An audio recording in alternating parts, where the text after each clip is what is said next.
పేట జిల్లా గరడేపల్లి మండలం వెలిదండ గ్రామంలోని కామ్రేడ్ యానాల నరసయ్య 8వ వర్ధంతి సభలో సిపిఎం జిల్లా కార్యదర్శి వర్గ సభ్యులు మొలకలపల్లి రాములు మాట్లాడారు. ఈ కార్యక్రమంలోని సిపిఎం జిల్లా కమిటీ సభ్యులు షేక్ యాకోబ్ దుగ్గి బ్రహ్మం, సిపిఎం సీనియర్ నాయకులు మేదర్మెట్ల వెంకటేశ్వరరావు, డివైఎఫ్ఐ జిల్లా కార్యదర్శి బోయిళ్ల నవీన్, మండల కమిటీ సభ్యులు యానాల సోమయ్య, తుమ్మల సైదయ్య, దోసపాటి భిక్షం, బోయిల అర్జున్, బొల్లేపల్లి శ్రీను, యానాల సుశీల, మండల సైదులు, దోసపాటి సుధాకర్, యమగాని ఎంకన్న, వెల్దండ మాజీ సర్పంచ్, న్యూ డెమోక్రసీ నాయకులు మా చిట్టి అంజయ్య, గ్రామ శాఖ కార్యదర్శి యానాల భిక్షమయ్య, ములకలపల్లి కాసయ్య, కమల రాంబాబు, అలవాల ప్రసాదు, కమల కిరణ్, కామల్ల కిరణ్, గోపి శాఖ కార్యదర్శి సారెడ్డి సైదిరెడ్డి పాల్గొని నివాళులర్పించారు. ఆ రోజున్నటువంటి కాలంలో మొత్తం కూడా కుటుంబాలు వదిలేసి, వ్యవసాయాలు వదిలేసి, పార్టీని ఎర్రజెండానే నమ్ముకున్నటువంటి మహోన్నతమైన నాయకులు వాళ్ళని స్మరించుకోవడం అనేది మనం బాధ్యతగా చూడాల్సినటువంటి అవసరం. సాధారణంగా ఒక వ్యక్తి చనిపోతాడు, పుట్టిన ప్రతి మనిషికి గిట్టక తప్పదు. కానీ కమ్యూనిస్టు ఉద్యమంలో పనిచేసినటువంటి నాయకుల్ని స్మరించుకోవడం అనేది ఈ రోజు ఉన్నటువంటి నాయకత్వానికి, ఈ రోజు ఉన్నటువంటి క్యాడర్కి చాలా ముఖ్యంగా మనం చూడాల్సినటువంటి అవసరం. కానీ రాజకీయాలు ఈ రోజు వేరు, ఆ రోజు వేరు. కానీ ఆ రోజు నిర్బంధాలు ఉన్నాయి, హత్యలు జరుగుతున్నాయి, లూటీలు జరుగుతున్నాయి, దాడులు జరుగుతున్నాయి. ఒక నాయకుడు కానీ ఒక కార్యకర్త, సాధారణ వ్యక్తి ఇళ్లలో పండుకునే పరిస్థితి లేదు.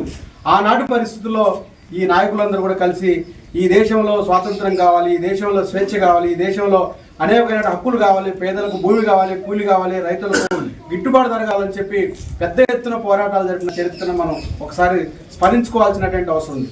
అందుకని ఏదో దండేశనం, దండం పెట్టడం కాదు. వాళ్ళ యొక్క ఆశయాలు సాధించాలి అని అంటే వాళ్ళు ఏదైతే మార్గాన్ని తీసుకొచ్చారో, ఏదైతే మార్గాన్ని అనుసరించారో ఆ మార్గాన్ని అనుసరించడం కోసం, ముందుకు పోవడం కోసం మనందరం కూడా వాళ్ళని స్ఫూర్తిదాయకంగా తీసుకోవాల్సినటువంటి అవసరం ఉంది. అంతేకాదు ఈరోజు సిద్ధరామయ్య గారికి ఒక నమ్మిన బంటు కావచ్చు, లేకపోతే సహచరుడు కావచ్చు, అనేక విషయాల్లో నరసయ్య గారి గురించి మనం చాలా విషయాలు తెలుసుకోవాలి. కొంతమందికి ఏమైందంటే నాయకుడు చాలా విషయాలు మాట్లాడితే నాయకుడు అనుకుంటారు. కానీ ఉపన్యాసం చెప్పిన వాళ్ళందరూ నాయకులు కాదు, లేకపోతే ఉద్యమాల్లో వెళ్ళిన వాళ్ళందరూ నాయకులు కాదు. వీళ్ళకన్నా మిన్నుగా ఆ వెనకుడిని నడిపినటువంటి వాళ్ళు చాలా గొప్ప వాళ్ళగా మనం చూడాల్సినటువంటిది. దాంట్లో మొదటి కోవ చెందినట్టు కామ్రేడ్ నరసయ్య గారు. సీతారామయ్య గారికి చేదోడు వాదోడు కొట్టడం కాదు, నరసయ్య గారు ఇక్కడికి వచ్చినటువంటి క్యాడర్ను కూర్చొని పెట్టడం, సీతారామయ్య గారు వేరే పని నుంచి బయటకు వచ్చేసరికి వాళ్ళకి కొన్ని విషయాలు చెప్పడం, వాళ్ళందరినీ కూడా ఐక్యపరచడం, చిన్న విషయాలు చెప్పడం, ఆ విధంగా నరసయ్య గారిలో ఒక గొప్పతనాన్ని మనం చూడాల్సినటువంటి అవసరం ఉంది. ఆ విధంగా చేయగలిగినటువంటి వాళ్ళే నాయకులుగా నాయకత్వ స్థాయికి రాగలుగుతారు తప్ప ఏదో ప్రసంగాలు చెప్పి, ఉపన్యాసాలు చెప్పి, నా ఉద్యమాలు చెప్పినట్టు నాయకుడు కాదు. కింద ప్రజల్లో అంతర్లీనంగా అంటే నీటిలో చేపలాగా ప్రజల్ని సమీకరించే వాళ్ళే గొప్ప నాయకులుగా మనం చూడాల్సినటువంటి అవసరం ఉంది. అలాంటి గోవకు చెందినటువంటి కామ్రేడ్ నరసయ్య గారిగా మనం చూడాల్సినటువంటి అవసరం ఉంది. అంటే ఈ గ్రామాన్నే కాదు, ఈ చుట్టూ గ్రామాల్లో దాదాపు 1960 తర్వాత ఈ ప్రాంతం అంటే 60కి ముందు తెలంగాణ సాయుధరహితంగా పోరాటంలో ఒక రకమైన దాడులు ఎదుర్కొన్నారు. 68 తర్వాత ఒక రకమైన దాడులు ఎదుర్కొన్న ఆ దాడుల్లో ముఖ్యమైన పాత్ర ఈరోజు రంగాపురం కావచ్చు, వెలిదండ కావచ్చు, ఇటు కుక్రేని కావచ్చు, సీదాల కావచ్చు, ఈ విషయాలన్నిటి కూడా మనం స్మరించుకోవాల్సినటువంటి ఉంది. 68లో వెంకరెడ్డి హత్య తర్వాత కాంగ్రెస్ పెద్ద ఎత్తున శాంతి యాత్ర పేరుతో ఇవాళ కుక్రేని మీద దాడి చేశారు, రంగపురంలో దాడి చేశారు, వెల్దండలో దాడి చేశారు. ఆ దాడి ప్రతిఘటనలో నరసయ్య గారు చాలా ముఖ్యమైన పాత్ర పోషించిన అన్న విషయాన్ని మనం గుర్తుపెట్టుకోవాల్సినటువంటి విషయాన్ని మనం దాన్ని గమనంలో తీసుకోవాల్సిన అవసరం ఉంది. అలాంటి నాయకుల యొక్క స్ఫూర్తిని, అలాంటి నాయకుల యొక్క వారసుల్ని మనం ముందుకు తీసుకోవాల్సినటువంటి అవసరం ఉంది.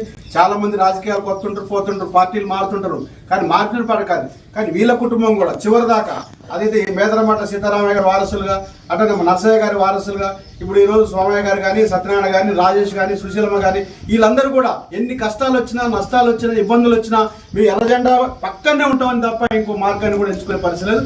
వాళ్ళకు కూడా ఈ సందర్భంగా మనం శుభాకాంక్షలు, అభినందనలు కూడా తెలియాల్సినటువంటి అవసరం. ఈరోజు నాయకులు పోతే చాలా మంది వెళ్ళిపోతున్నారు, కొడుకులు ఉండే పరిస్థితి లేదు.